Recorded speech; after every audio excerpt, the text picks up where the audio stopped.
When you're negative, or even when you're just in a kind of neutral state, you become that awkward guy at the cocktail party that everyone just sort of sidles away from. The more positive you are, the more people will simply want to be in your presence. Hello, and welcome to The Joy Within, where we're eliminating negativity one thought at a time. I'm Kyle Greenfield, and I'll be your guide as we explore how to be calm, confident, and happy in our crazy modern world. Join us each week as we dive into some of the biggest ideas in spirituality and personal development.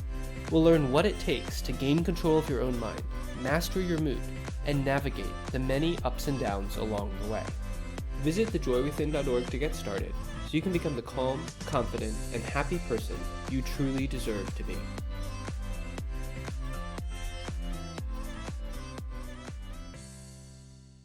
Hello, and welcome back to the Joy Within's podcast.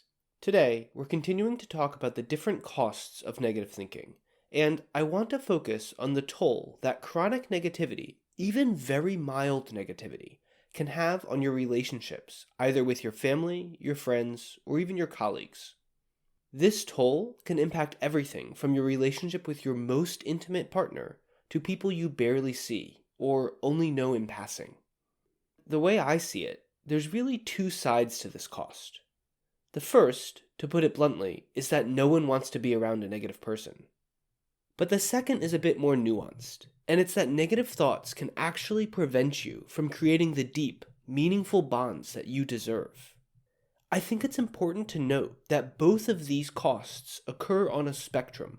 So when I say negative thinking, I'm not just talking about someone who's super depressed or stressed or angry at the entire world. It can be very slight, little things that you might barely pay attention to, but that other people can pick up on instantly. Little complaints, passing comments about how hard life is, or how things aren't working out how you might have hoped. Even just the way you carry yourself, your posture, your facial expressions can attract or repel people. And often the person won't even know why. There can just be this feeling of sort of a heaviness that pushes them away, or a lightness, a buoyancy that pulls them in. Because there's this invisible force at work, intuitive, subconscious signals that a lot of people aren't consciously aware of. I mean, I know for me, I was completely oblivious to this force for about 30 years, but it was there every single day, impacting me, even though I didn't know it. And the way I like to describe it is if you've ever been walking down the street and just instinctively, without thinking about it, cross to the other side, and then a moment later, you see someone you just get a bad vibe from, right where you would have passed if you hadn't crossed the street. Has that ever happened to you? It's kind of like what I'm talking about here, the subtle, bad vibe feeling, even if you don't know why or can't explain it. Whether you are aware of it or not, we are constantly broadcasting our energy, and people pick up on that. Another example is if you've ever been in a cafe or at a dinner party or wherever and someone walks in and instantly the atmosphere changes. Just suddenly the mood shifts. And it can work both ways. It can be either positive or negative. And I think it's important to start to recognize that this feeling happens constantly. If you practice it, you can train yourself to sense it more clearly. You can get to the point where every person that passes you on the street, you can see, and I mean physically see, their energy and notice your response to it, whether it's aligning with you or not. But the point is that this invisible force is always there, and your consistent patterns of thought create the signals that you send out to everyone around you. When you're negative, or even when you're just in a kind of neutral state, you become that awkward guy at the cocktail party that everyone just sort of sidles away from.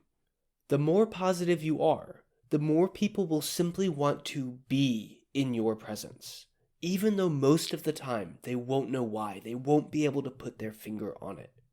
And as a general rule, the people that you do spend time with will tend to be at the same level as you are. So you'll reinforce each other's default state and tend to, by default, automatically trap yourself into that state, whether that's positive or negative. Inner growth doesn't have to be difficult. You just need a plan. You need clear actions that you can take so that whatever life throws at you, you have the ability to respond from the highest version of yourself. When you join Happiness University, you'll get that plan with clear insights, simple actions, and expert guidance to support you every step along the way. It's free to get started, so head over to thejoywithin.org, log into Happiness University, and become the calm, confident, and happy person you truly deserve to be.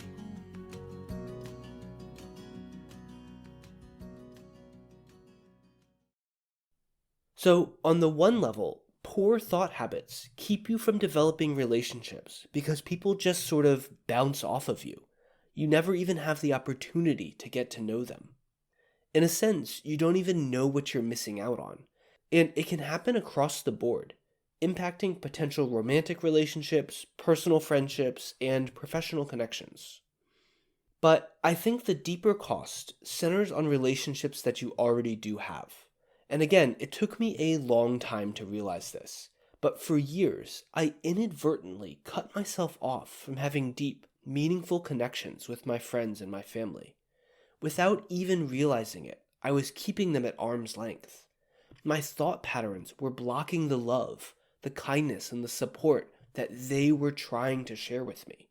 Even when nothing was quote-unquote wrong, even when I was just going about my day-to-day life, I wasn't allowing a higher level to reach me. As soon as I started to raise my energy, so many of my personal relationships began to improve.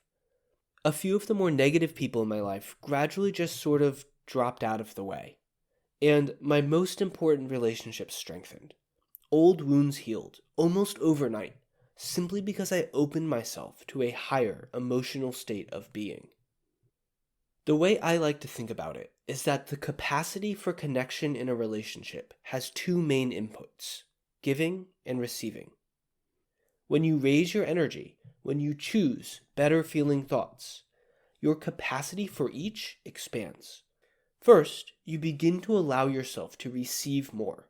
So if the other person has been at a higher level than you were, if they've been trying to love and support you more, but you've been locking them out, if you've been resisting their love, the first thing that will happen is you will automatically rise to that level.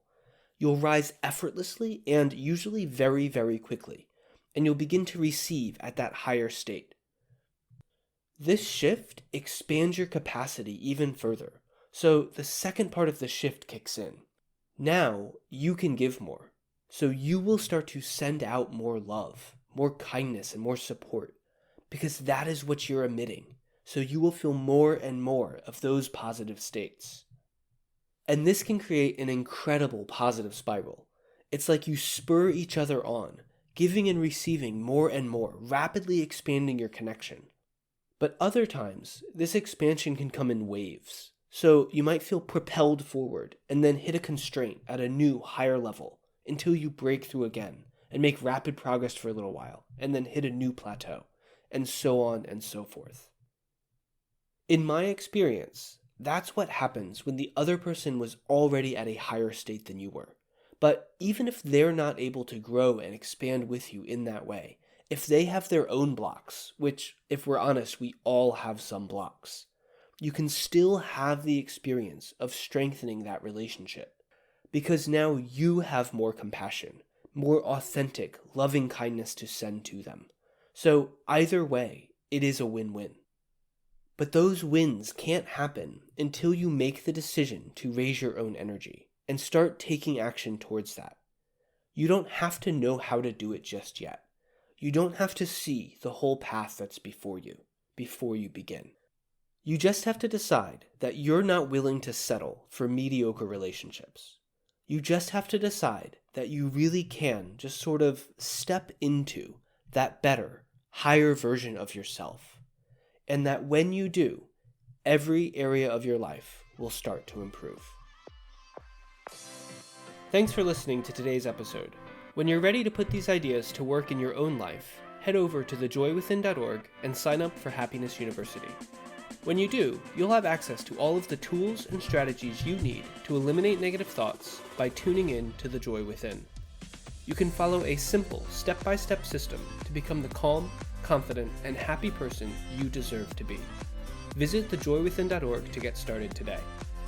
And if you enjoyed today's podcast, don't forget to like, subscribe, and share it with someone you love, because I think we can all use a little more joy in our crazy modern world.